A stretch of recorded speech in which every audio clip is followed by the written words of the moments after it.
സിനിമയ്ക്ക് മാത്രമല്ല, നാടക അരങ്ങിനും റഷീദ് എന്ന നടനെ പരിചയമുണ്ട്. നാടകങ്ങളിലൂടെ കൂടുതൽ സ്റ്റേജുകളിലെത്താനും ഒരുപാട് ആളുകളുടെ സ്നേഹം നേടാനുമാകുമായിരുന്നു ഈ നടന്. പക്ഷേ സിനിമയെ ഏറെ മോഹിച്ചുപോയ റഷീദ് നാടകവേദിയോടുള്ള ചങ്ങാത്തം ഉപേക്ഷിക്കുകയായിരുന്നു. ഞാൻ പ്രൊഫഷണൽ ട്രൂപ്പിൽ ഒരു 3 കൊല്ലം ഉണ്ടായിരുന്നു. ഒരു ട്രൂപ്പിൽ തന്നെ ഒരു 3 കൊല്ലം ഉണ്ടായിരുന്നു. പിന്നെ അമച്വർ നാടകങ്ങളിലുണ്ടായിരുന്നു. പിന്നെ ഞങ്ങളുടെ സ്റ്റേറ്റ് ട്രാൻസ്പോർട്ടിൻ്റെ വർഷം തോറുമുള്ള ഒരു കോമ്പറ്റീഷനിൽ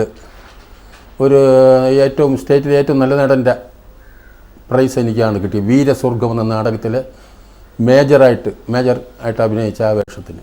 സിനിമയ്ക്ക് പ്രാധാന്യം കൂടുതൽ കൊടുത്തു. പടങ്ങൾ കിട്ടുകയാണെങ്കിൽ അതിൽ അഭിനയിക്കാമെന്ന് വെച്ചാൽ ഇങ്ങനെ കുറേ പടങ്ങൾ അപ്പോഴും കിട്ടി. ആ സമയത്തൊക്കെ കുറേ പടങ്ങൾ കിട്ടി. അതോടെ നാടകം നിർത്തി. നാടകം ഞാൻ പ്രൊഫഷണൽ ഇപ്പോൾ 2 കൊണ്ട് പറ്റിയില്ല. ആഗ്രഹിക്കാതിരുന്നിട്ടും സിനിമയിലെത്തി. സിനിമയോട് അടുപ്പമായപ്പോൾ നല്ല വേഷങ്ങൾക്കായി മോഹിച്ചു. പല സിനിമകളിലും മുൻപ് അവതരിപ്പിച്ച കഥാപാത്രങ്ങളുടെ ഓർമ്മയുണർത്തുന്ന വേഷങ്ങളായിരുന്നു റഷീദിന്.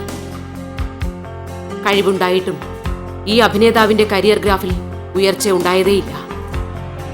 ഇവിടെ ഒരു നല്ല നടന്റെ സിനിമാ കാലം വളരെ കുറച്ച് സിനിമകളുമായി ദൗർഭാഗ്യങ്ങളുടേത് മാത്രമാകുന്നു.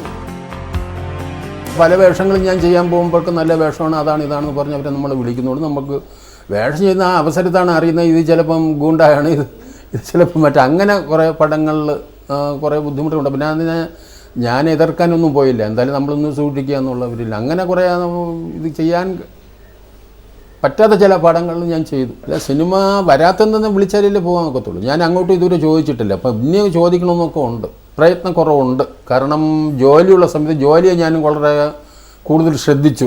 ആരെയും വിളിക്കാറില്ല, ഒരു വേഷം ചോദിക്കാറില്ല. അങ്ങനെയൊക്കെ ചില എൻ്റെ ഭാഗത്തും കുറേ വീഴ്ചകളുണ്ടായിരുന്നു.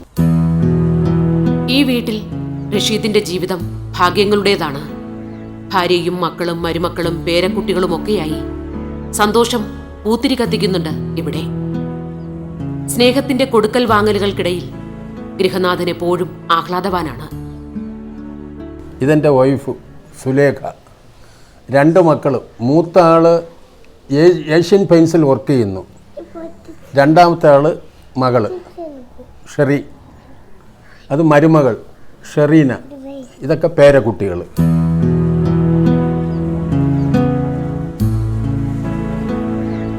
സാമ്പത്തികമായിട്ട് വലിയ ബുദ്ധിമുട്ടൊന്നുമില്ല. നല്ലൊരു പെൻഷനുണ്ട്. പിന്നെ മകന് ജോലിയുണ്ട്, മരുമകൾക്ക് ജോലിയുണ്ട്. ഒരു മകളുടെ ഭർത്താവ് ഗൾഫിലാണ്, അവിടെ സൂപ്പർ മാർക്കറ്റ് വർക്ക് ചെയ്യുന്നു.